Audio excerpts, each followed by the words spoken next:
Hello and happy holidays. My name is Ashley Pittman, and if we have not had the pleasure to get to know one another personally yet, I just want to let you know I'm so glad that you're here.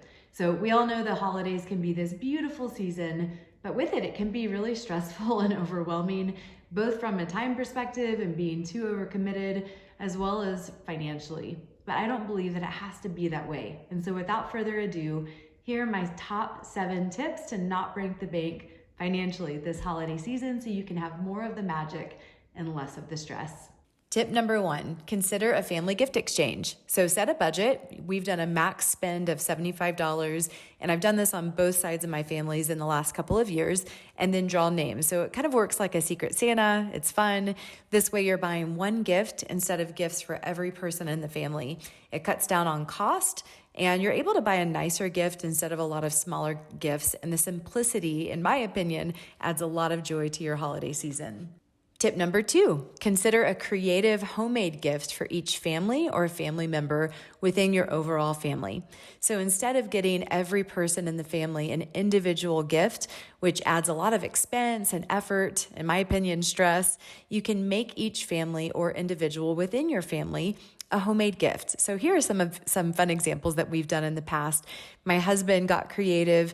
We had gone on a trip to Italy and he wanted to make homemade limoncello. So one year he made limoncello, one year he made limecello. This picture is an orange cello. He got the labels made on Etsy, and it was a really fun gift. We got these bottles at Michael's. My sister-in-law last year made everybody in the family homemade bitters.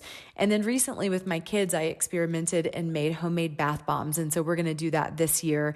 And so it's just an idea, again, to make things creative, fun, different, and it definitely cuts down on the expense while also really making it individual and special and giving that kind of memorable touch. Tip number 3, decide on an overall gift budget and then stick with it. So let's say your gift budget is $1,000. That's what feels good to you, to not feel overwhelmed or stressed, to stay in those parameters.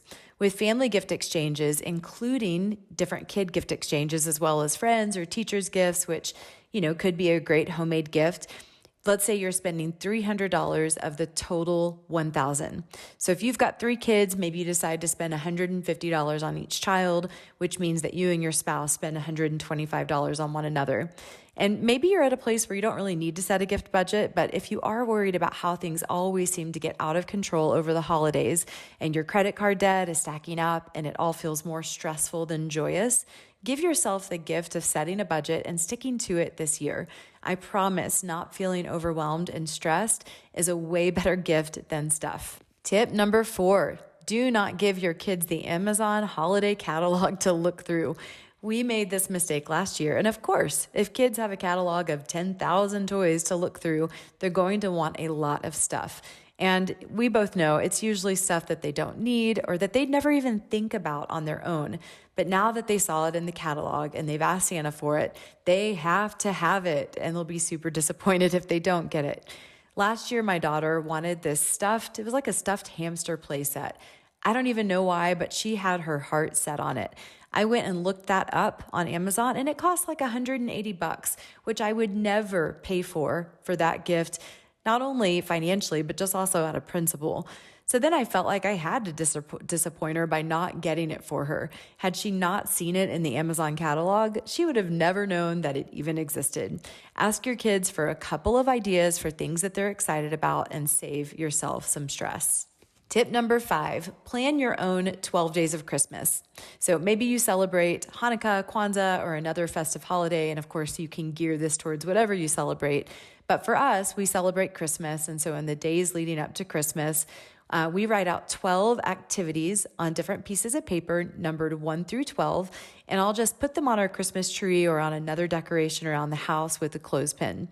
The activities can mostly be things that are free or very low in cost, like going to look at Christmas lights, going to a local holiday bazaar, having a PJ party one night and watching a favorite holiday movie, decorating cookies, right? All things that maybe you do anyway, but you can make it a little bit more festive with the 12 days of Christmas. We make one of our activities going to pick out an ornament for our kids every year.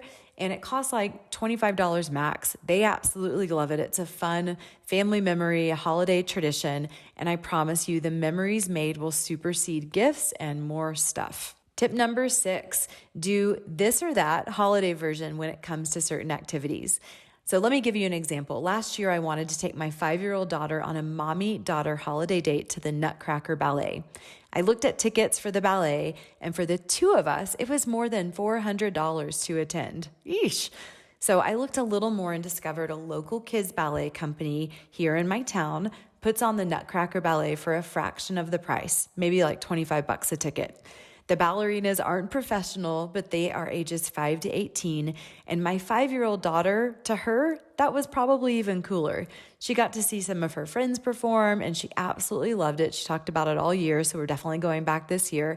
And I saved over $350. So maybe at some point when she's older, like a teenager, we'll go and see that professional ballet. But it will be at a time when she can appreciate it more. And so really be thoughtful and kind of think this or that when it comes to certain activities. And finally, tip number 7, if you want to do a more expensive activity, choose one bigger thing a year and make it really special. Where I live, there is a dreamy activity that I've wanted to do with my husband for a long time now. It's a snowy sleigh ride with a horse-drawn sleigh to a cabin in the woods. And when you get to that cabin, there's a 4-course meal awaiting you, and it looks magical, romantic, and truly what a Hallmark holiday movie is made of. Now, as you can imagine, there's also a pretty price tag to go with it. So if I do something like that, it will be one big activity that I do that year. All of our other family traditions, including the 12 days of Christmas I talked about earlier, they don't cost that much, but they still make amazing memories.